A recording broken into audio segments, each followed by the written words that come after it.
Pada percobaan ini dilakukan pengamatan pemantulan cahaya pada cermin datar. Lampu senter dan celah cahaya disusun di depan cermin, kemudian senter dinyalakan sehingga berkas cahaya mengenai permukaan cermin. Jalannya sinar datang dan sinar pantul diamati lalu digambar untuk menentukan sudut datang dan sudut pantul. Hasil pengamatan menunjukkan bahwa besar sudut datang sama dengan besar sudut pantul. Selanjutnya, sebuah lilin diletakkan di depan cermin datar untuk mengamati bayangan yang terbentuk. Saat lilin digeser, bayangan ikut berubah posisi. Bayangan pada cermin datar bersifat maya tegak sama besar dengan bendanya, dan jaraknya sama dengan jarak benda terhadap cermin. Bahan ini dilakukan pengamatan pemantulan cahaya pada cermin cembung.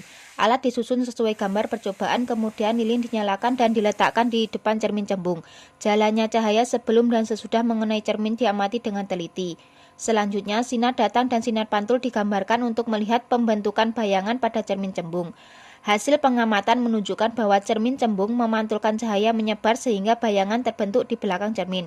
Bayangan yang dihasilkan oleh cermin cembung bersifat maya tegak dan lebih kecil daripada benda. Percobaan ini dilakukan pengamatan pemantulan cahaya pada cermin cekung. Alat disusun sesuai gambar percobaan, kemudian lilin dinyalakan dan diletakkan di depan cermin cekung. Jalannya cahaya sebelum dan sesudah dipantulkan oleh cermin diamati dengan teliti. Sinar datang dan sinar pantul kemudian digambarkan untuk melihat pembentukan bayangan.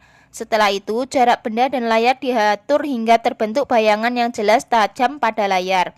Jarak benda dan jarak bayangan lalu diukur. Dari hasil pengamatan diketahui bahwa cermin cekung dapat membentuk bayangan nyata atau maya, tergantung letak bendanya. Bayangan dapat bersifat terbalik dan diperbesar atau diperkecil.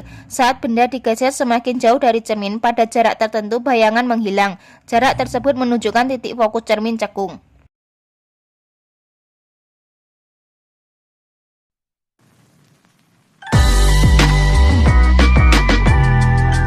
Pada percobaan ini dilakukan pengamatan pembiasan cahaya pada balok kaca dan lensa cembung.